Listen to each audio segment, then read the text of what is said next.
Monkey Place sa Ternate, Cavite. Ito ay isang sikat na stopover ng mga riders at travelers malapit din sa daan papuntang Cagayan Tunnel. Kilala ito dahil madalas makita rito ang mga ligaw na unggoy or ang tinatawag nilang long-tail makakis sa gilid ng kalsada at mga puno. Ang kasunod natin napuntahan ay ang Cagayan Tunnel na nag-uugnay naman sa bayan ng Ternate, Maragondon, sa Cavite at Nasugbu sa Batangas.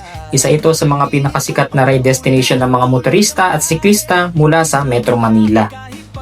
Pangatlo sa ating destinasyon ay ang Fantasy World, isang sikat na abandoned castle o unfinished theme park sa Lemery, Batangas. Madalas itong tawaging Disneyland ng Batangas o Disney Castle ng Pilipinas dahil sa mala fairy tale nitong disenyo, ngunit hindi ito natapos at hindi kailanman naging ganap na operational theme park. Pangapat nating destinasyon ay ang Taal Basilica na ang opisyal na pangalan ay Minor Basilica and Parish of St. Martin of Tours, ay isang pinakasikat at pinakamakasaysayang simbahan sa Pilipinas. Itinatag ang parokya noong 1572 at ang kasalukuyang gusali ay natapos noong 1878. Ito naman ang sumunod sa ating destinasyon, ang Mount Kulugod Baboy, ay isang pinakasikat na bundok sa bayan ng Mabini, Batangas. Sikat ito sa mga riders, hikers, campers at photographers dahil sa mga nagkagandahang 360 view ng dagat, mga isla at kabundukan na nakapaligid dito. Magkakasama pa rin. Kapag may problema, may aagapay. Kapag may nasiraan, may tutulong agad. Iyan ang samahan na hindi mabibi. Tunay na pagkakaibigan ng namamayani.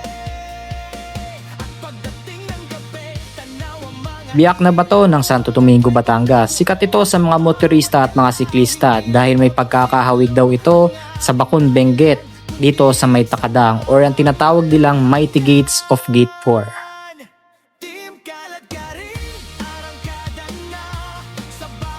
Ang pinakasikat na atraksyon sa Batangas City ay ang Monte Maria. Isa itong pilgrimage site at tourist destination na nakatayo sa barangay Pagkilatan, Batangas City. Kilala ito dahil sa napakalaking estatwa ng Berheng Maria na tinatawag na Mother of All Asia or Tower of Peace. Dito kami nag-overnight sa Sable Blanc Resort ng Lobo, Batangas. Makikita nyo dito napakaganda ng mga corals dito at buhay na buhay para kayong nasa Apo Reef. Second to the last destination natin, ang Malabrigo Lighthouse o Faro de Punta Malabrigo ay isang makasaysayang parola na matatagpuan sa barangay Malabrigo, Lobo, Batangas. Isa ito sa mga natitirang Spanish era lighthouse sa Pilipinas at dineklarang National Historical Landmark.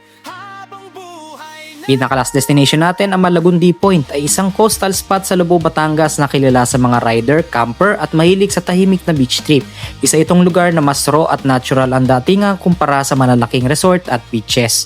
Kung nagustuhan nyo itong video ito, please like and share and follow na rin. Thank you for watching!